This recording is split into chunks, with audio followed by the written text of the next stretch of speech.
Hi everyone, Les here, and what I'm going to be talking about today is a question I get asked a hell of a lot, and that's, can you advise me on some flashes for my camera?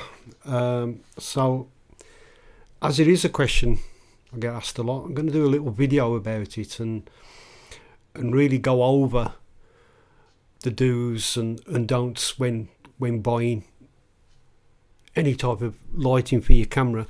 The most important thing is you need to sit down and say, what do I want it for?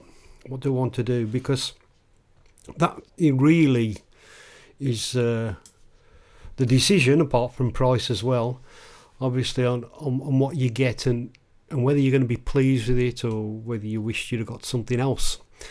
And in the case I've been asked for, it's mainly for indoor use, for taking portraits and that type of work. So I'm going to go over the advantages of a speedlight flash, which is like what we can see on the screen here. This one's on Amazon. So this is a newer one for Canon, Nikon, Pentax and whatever, with a standard dot shoe. So going to go over the fors and against on flashes. Now, I'm not saying this model, and really what I would say to anybody who wants to buy any equipment is look at the reviews. Amazon's great for that because you can go online, you can search for things, just do a search for flash for Canon, as you can see I've done up in the bar for there, and whatever model camera you've got, and read the reviews. Really important. You see it's got quite good reviews. It's got 5% 1 star, 64% 5 star and whatever, and that's really giving you good information, and you can read the reviews. It's better than going in there blind and buying things. Now I have got two flashes, both of those are Canon, forget the model now, 600 something, and they are the top of the line flashes. And I'll be totally honest, I wish now I had the experience. When I bought them, price wasn't really didn't matter, because it was when my father died and he gave me the money to buy some camera equipment, and he says, I want you to spend it on what you want. So I bought a camera and flashes and lenses and whatever. But I did get really good flashes, those Canon make, and I must admit that some of these cheaper flashes really could do just as good a job as the more expensive ones. It really depends on what you want. So that's one thing to consider. First of all, price and what you want to pay. And we're also going to be looking at studio lights, because there's a lot of studio lights now that can actually sometimes work out cheaper and give you better results than buying a speedlight flash. So that's what I'm going to talk about first. I'm going to talk about the advantages of a speedlight flash and the disadvantages, and then we'll have a look at other options basically. So the downside of deciding really which to buy is there isn't one specific tool that can help you in every kind of lighting situation. So you need to really think about what you're going to spend your money on. Do you want it just for taking snaps inside the house? Do you want to just take pictures of your family and that when they visit and things like that? Or do you want to be more serious and take, more serious type portrait work? And you can get away with using quite a cheapish setup for doing that type of work inside your house. It's possible. It's learning how to use them that's the main thing. You can get good results if you know how to use them. So let's just look at some of the things about speedlights. So first of all, the size and the weight. Obviously they're great for that, because you can chuck them in your camera bag, you can take them anywhere, you can carry them around. Most use AA batteries, so they're powered by AA batteries, and that can be useful if you're out and nearly all shops sell AA batteries, and so as long as you've got your mask with you, you can go in and get some AA batteries. You can use them on and off the camera, so a lot of people think, oh, I've got a flash, it goes on top of the camera. You can take them off, and you can use triggers to trigger them remotely. So that's useful. You can mount them on stands. So if you're doing it that way, if you've got you can use more than one. You can use a couple. You can use 6 or 10 in some cases if you link them up correctly. But if you say using 2 or 1, you can fire it remotely. Now that is better to do that than having it on top of the camera. Sometimes it's more handy to have it on top of the camera, and there are ways of using your flash to be able to get good pictures doing that, but usually you've got to bounce the flash. So instead of fire it directly at the person, which gives you horrible harsh light, and that's why really the little flashes you get on your camera that are built in are not much use really, because you've got no control over them. If you get a light similar to this one that you can see on here, I'm not saying this model whatsoever, I've got no experience in this whatsoever how good they are, but it's look at the ratings. But the nice thing is about this is you can see that it's got a rotatable. I'll just click on there.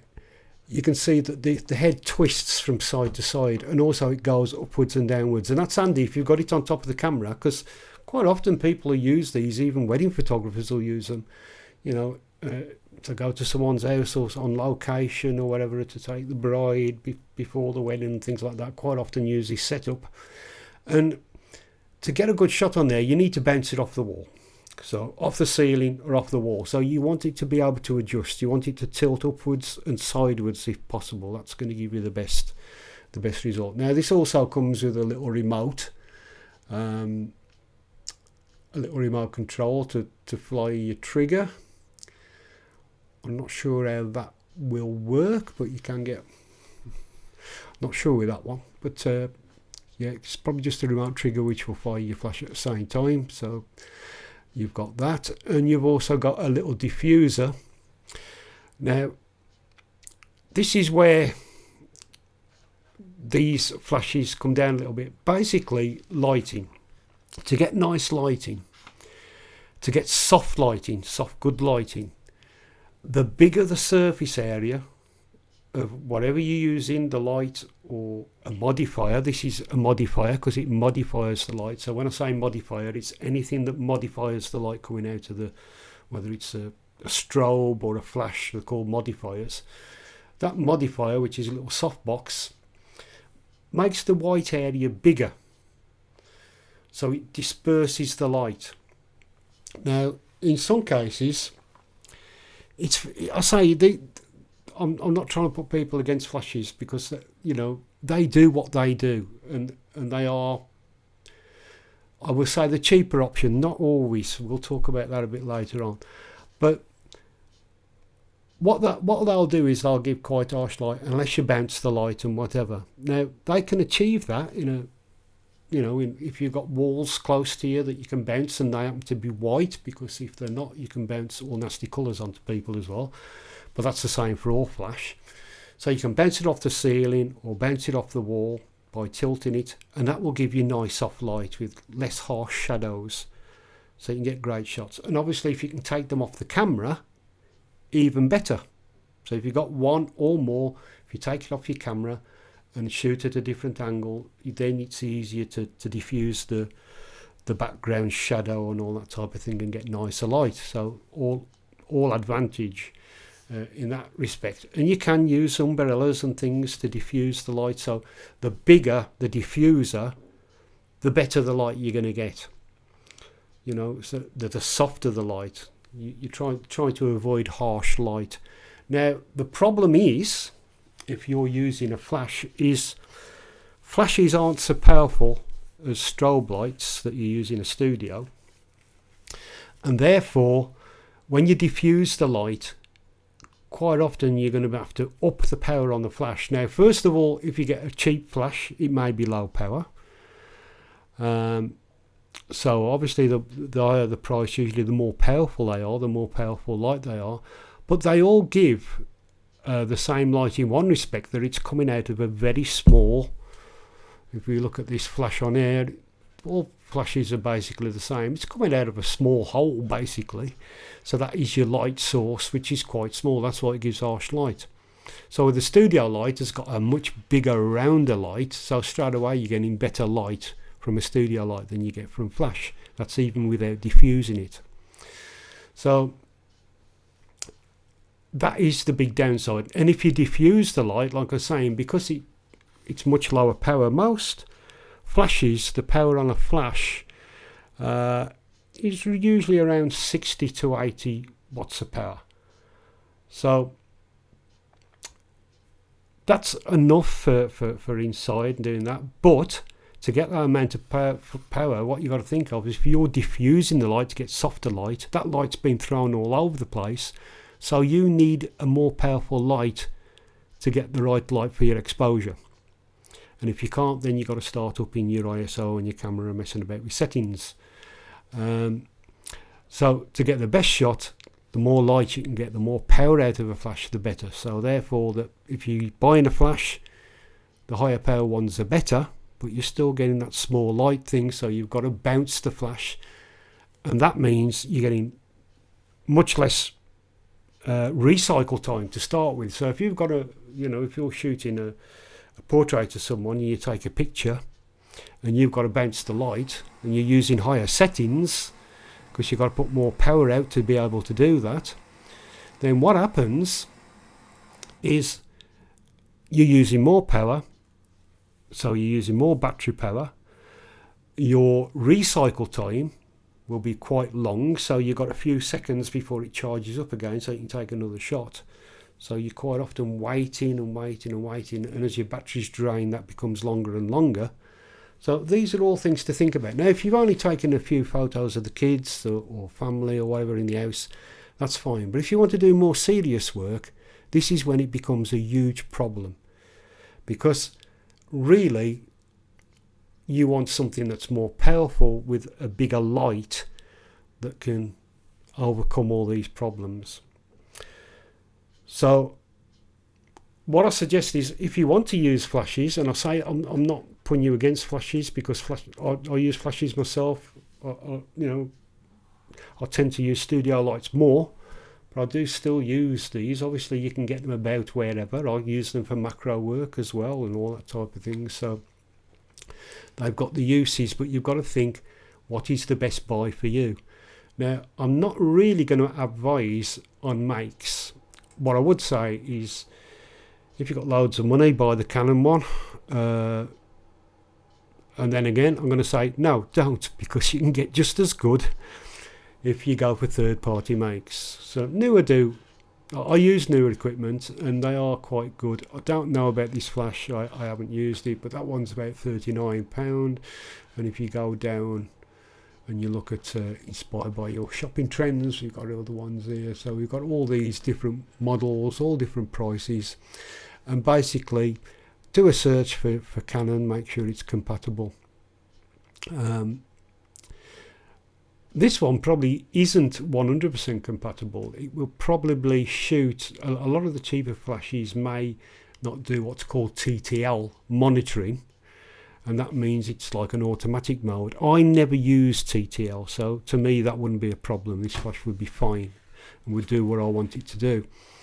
But if you do want that, usually they're a little bit more expensive, and you've got to make sure your model is compatible. Now, it gives you all the information on here, what's compatible, what isn't. So these are compatible for Nikon, Pentax and Sony, so I would say they are not TTL. Not support TTL, right? So it does tell you on there it doesn't support TTL. If they're usually compatible with more than one, it usually means they're not TTL compatible. So through the lens metering, that just means in automatic mode it will throw out what it thinks is the correct light, and that's why I don't use it. I always use manual modes for flash, so I can put out a consistent amount of light for what I want. And if you learn how to do that, it's simpler. And that is something else about flashes, is there's all different makes, and the menus are absolutely diabolical, some of them. You need to be a scientist to understand them. And luckily I only shoot manual, so it's not usually I can find the manual button and there's an up and down to make it brighter or lighter. That's all, brighter or darker. That's all I want to do with a flash. I want it brighter or I want it darker. I don't need any other setting. And as long as I can get to those manual settings to do that, it doesn't really bother me. But some are just way over the top. Even my Canon ones, I've never really understood them. To this day, I've read the manual 50 million times and I still don't understand them. But I just use them for manual mode, so it's not a problem. But you are paying more for those models. So if you do use the method that I use, the manual method, then these are fine, because all you need is something that's powerful, that will just give you the amount of light that you need. So having said that, studio flashes, let's go on to studio lights. Now, we say those flashes are cheaper, but are they really in the long run? Because, I mean, the good thing about flash, you know, you can chuck it in your bag and you can take it anywhere, you know, and that is the downside of studio lights. So the biggest downside is the size. They are bigger, they are heavier, but they've got so many advantages if you can get away with using these. And to be honest, they are not much more expensive. Now, you can pay anything for studio lights, but these studio lights, Neewer, I've used Neewer. I've not used this model, but you can see it's got perfect ratings on there, and I expect it to be very good. It's £110. Now, if you buy a really good flash, an expensive flash, for my flashes, for my Canon, cost £500 plus each. I think that was even dearer than that at the time when I bought them. So that's like, you can buy 5 of those for that price. So is it dearer? Not really. And they will give you better results, but the downside is you can't really transport them about, obviously, but they run off the mains. Now, that's a good thing. Because they run off the mains, you haven't got this problem with recycle time. They'll recycle really, really fast. You can take shot after shot after shot really fast. So they've got a fast recycle time. And the biggest thing is they've got a lot more power. Now, this is a 400 watt. We was talking about flashes being 60 to 80 watt generally, 40, sorry, to 80. So these have got a lot more power, and it's £110. Now, if you buy a flash and you're using it off the camera, so if you buy 2 flashes because you want to do more serious portrait work, you can do that, and you can use modifiers, but these will do it so much better. So what I'm saying is, if you can afford this in the long term, it's probably cheaper, because if you think of the price of batteries, even rechargeable batteries, and charging them up, and the power to charge them up is, you know, you're using a hell of a lot of money in buying batteries, and quite often you can forget and leave the batteries in and they corrode, and then your flash is useless, which has nearly happened to me. I managed to save mine, but I've done that. I left batteries in and that's happened to me. They've leaked. So, you know, that's another downside of flash. So what I would say to anybody is, if you want to get into portrait work seriously and you've got the room, then a studio flash is probably a cheaper option and a better option. So it's something to think about. And also, if you have got the money, you can get portable studio flashes. We've got 2 portable ones where they've got a battery pack on the back. They are more expensive. You're talking about, I have seen some actually for just over £200, and they are also Neewer, which is fantastic. Fantastic price. They have come down in price from when I bought mine. So they are great because they've got a big battery pack on there which lasts, you know, you can take hundreds of shots, and they really do last well. And the battery pack fits into the stove. They're no bigger than those really, and no heavier. They weigh about the same weight. In fact, they might be a little bit lighter than this model here. And you can take them anywhere, you know, and set them up. Obviously, you've got to carry stands about as well and things like that. So that's something else to think about. But if you're using flash and you're using it like in a studio type environment, even if it's in the house, like, you know, you set up you've got to have something to hold the lights. Obviously, you can't just, you could pile up a pile of books or something, put them on top of there, which you can do. That some have got little feet. I think you've seen on the previous one. It's got little legs that you can attach to it, and you put it on shelves or things, but you can never get them in the right place. So usually you have to buy a stand. If you want soft light, you've got to buy diffusers, which are exactly the same as using a diffuser on these type of lights. So you've still got to buy additional things, and basically you're going to be spending the same on whether you're using a normal flash to get umbrellas and all those type things you can use on these. And umbrellas, you can get cheap umbrellas for say 14 quid, sometimes less, that will work with these great. Now if you use a flash, you've got to buy a mount for the flash, so that's going to cost you more money, and so that's an additional cost to these studio lights. You know, if you use a flash on anything on these, a modifier, they've got a bayonet mounts where it just fits on, or if you've got an umbrella, it's got a little hole in the bottom and you can just stick the umbrella in there and it works perfectly. So that's, again, less of a cost. So really you need to sit down and think, what is best for me? What do I want it for? And I would say to anybody who thinks seriously about doing portrait work, or it may be, you know, pipettes and things like that, is if you can afford it, buy a studio light, because you've got so much more control over it. For speed shots as well, now a lot of people say high speed sync. I use a flash because most flashes have got high speed sync, which means you can freeze action. Now you can freeze action quite easily with a light like this strobe that hasn't got that option on there, but you can still do it. You can still freeze action, because in those circumstances that the light works that fast. It's not your shutter speed that controls the amount of light, it's the flash. So you can do that, and I have done lessons on that, so I'm not going to go all over that. But TTL on a flash, on a normal flash, it works, but because with any type of light, to get that high speed to freeze action, it needs to be a quick short burst of light, and that is when you need more power. Because with a normal light, really, to get high speed sync, you need to get it right up against the subject, because it's only going to throw out a small amount of light with a normal flash to freeze the action.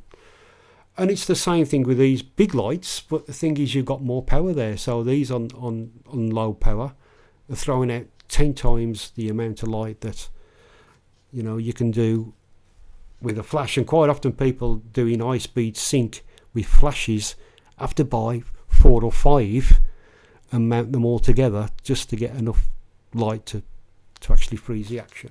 It's not impossible, you can do it with one, but you do have to get really close. So really, I'm going to say that model there is quite good. You need to make sure that if it's got a wireless system on there, it's got trigger not included in the package, please purchase separately. So you will, if you have a look around, you'll probably get one with a trigger as well. And sometimes you can buy sets, which are, you know, a good option. Okay, so I've just seen this little kit, which is great for, you know, use in the home and that. So it's basically you get two flashes, and these are battery powered.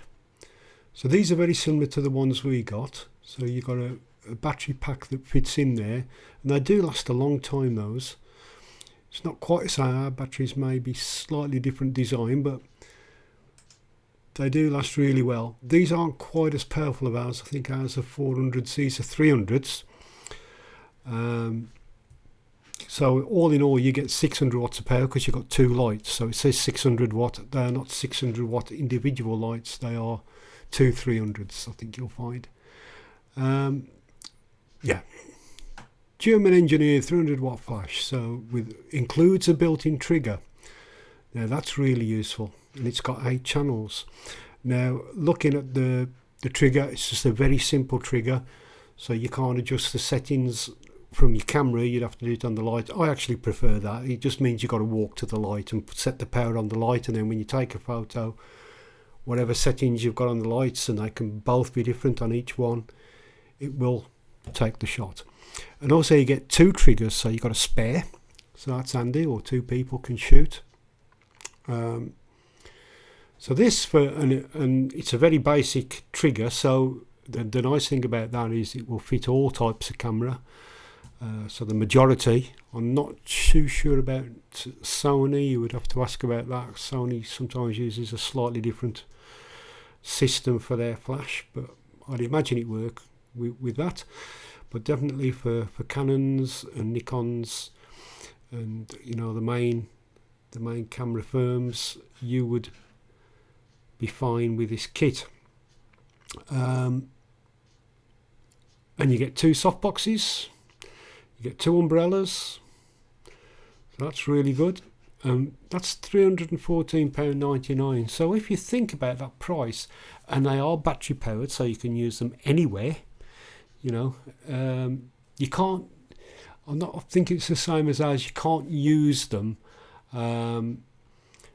by plugging them in. They will only work off the battery. You haven't got that option, which is the same as ours, which I find a little bit strange really, but it's it doesn't make any difference. They're still fantastic flashes for that price.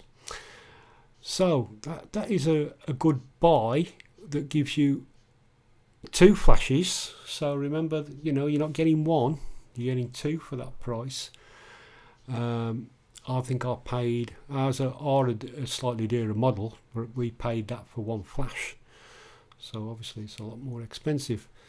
But you're getting 2 flashes, you're getting everything you need really, except a stand. So, you need a stand to mount it on. Depends on what you want. They can be quite cheap, from anything from around £20 upwards. I prefer to get a good one because I have had them bend on me, but those lights wouldn't be too heavy, so in the house the cheaper stands will be fine as long as you don't knock them over. They will take that quite easily, so that is a good option there if you want something that's portable.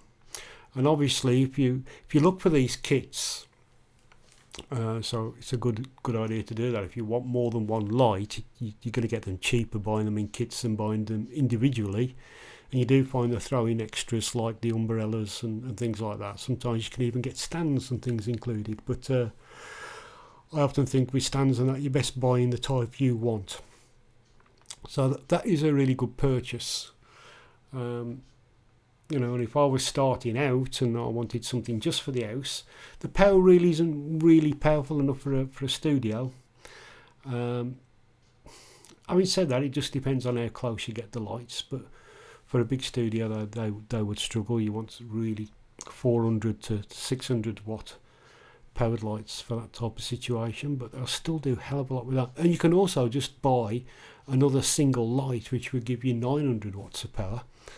So there's still plenty of power there to do a lot of things with. Okay, so lots of different options on there. Have a look through, see what obviously you need to think mainly, do I want a strobe light, do I want a flash? And then just do a search and look at the recommendations on there.